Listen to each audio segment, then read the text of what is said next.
So guys, let's talk a little bit about the helicopters that were leaked today. So we had 3 helicopters, 3 vehicles that were not really leaked before, or even if they were mentioned in some leaks, I didn't do a video. So let's talk about them.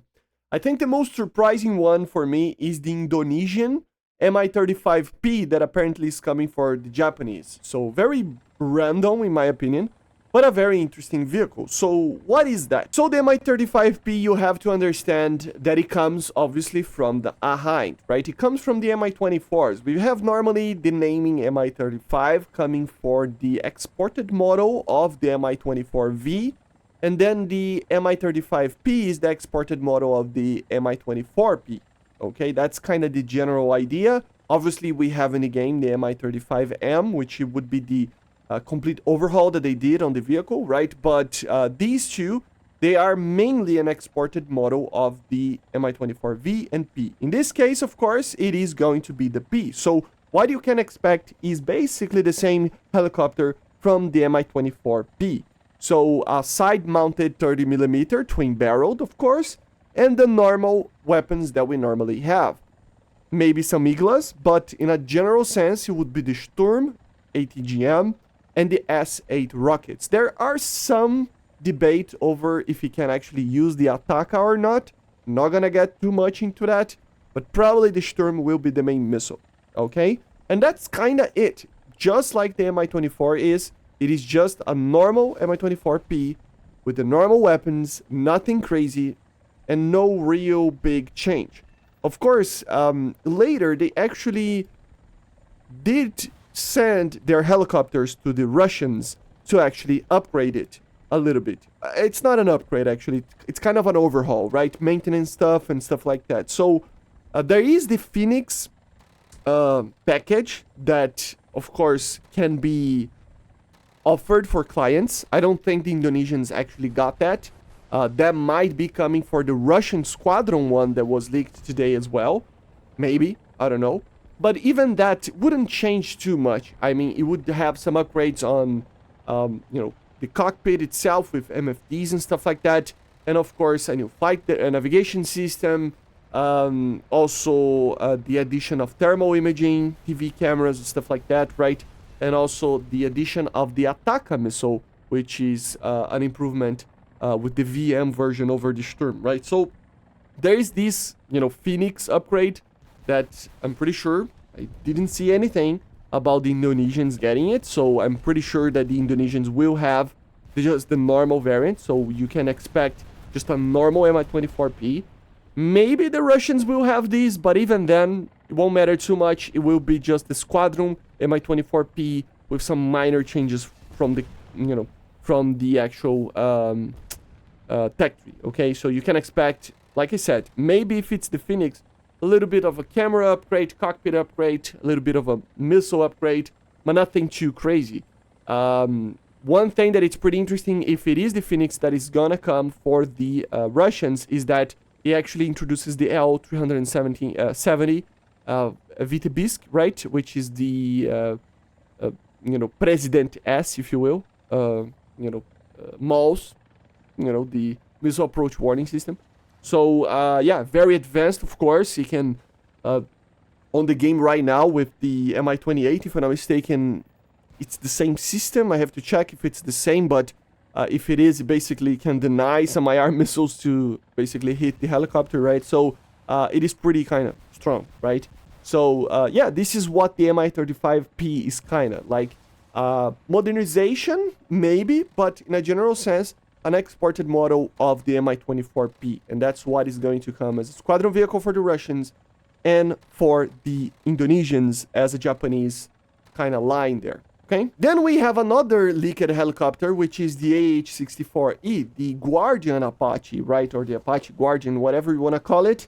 The improved version of the Longbow Apache, right? So what are the things that you should expect from this helicopter? Well, the main thing is that it would include better engine, better transmission, and a better composite rotor blades, which means that it would have an increase in performance, in climb rate, max speed, and overall lifting capability to actually use weapons, right? So in a general perspective, it is a better improvement over the amount of weapons, the speed that the helicopter can do, and the amount of climb rate that you have, okay?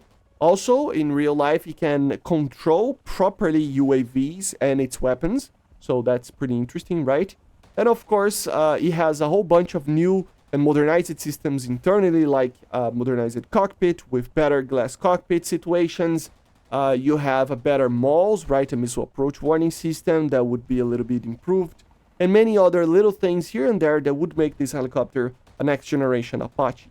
But let's talk about what it matters here. The main change here would be the addition of the AGM-179. We already talked about this missile today, so I'm not gonna elongate myself too much, but the main feature of the Guardian Apache would be this missile. What is this missile? Well, it is basically an evolution of the Hellfire, but it has a major problem, guys. This missile has the 8 kilometers that a normal Hellfire would already have, so it's the same. For helicopters, it is the same range. For other platforms, it can be more, but for helicopters, it is the same. Plus, there is a thing here. It is a dual mode seeker. Just like the Brimstone, it is a missile that uses semi-active laser together with a millimeter wave radar. So this tries to bring the capabilities of using a laser with precision striking on targets that are not friendly, together with a fire and forget capability in all weather through smoke and dust. So it is very good in a normal scenario in real life. Of course, it has also apparently GPS and inertial navigation, mid-course navigation, right? To improve the capabilities of the missile, just like a Hellfire somewhat have the inertial capabilities as well.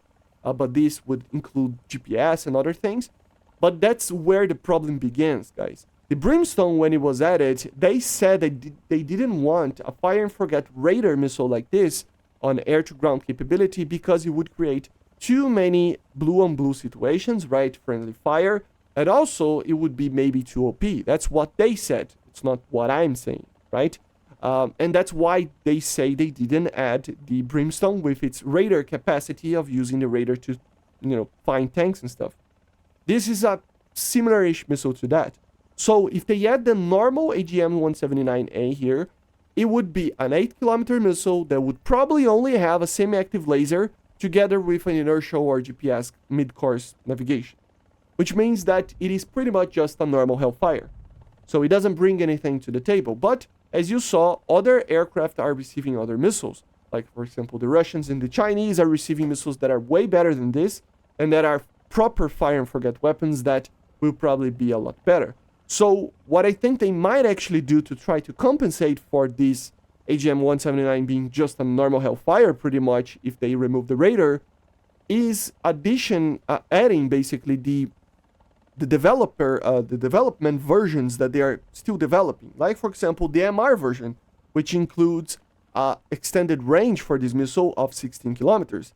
This would already bring a lot to the table here, even if it maintains just the same active laser together with GPS mid-course, but it would have a 16 kilometer. It would be on par with the other ranges that we are seeing from these helicopters, right?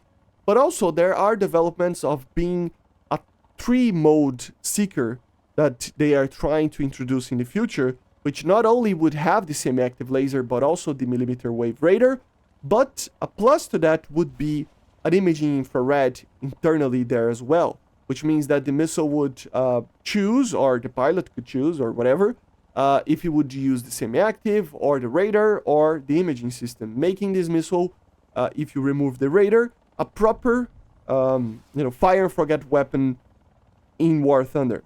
So finally, a Hellfire kind of missile that would be fire and forget and have a proper range, just like the other nations are getting it, right? So this is what I think they might actually do. Maybe they will not, but at least the MR version should be something that they need to consider, because 16 kilometers would be more on par with the other missiles, right?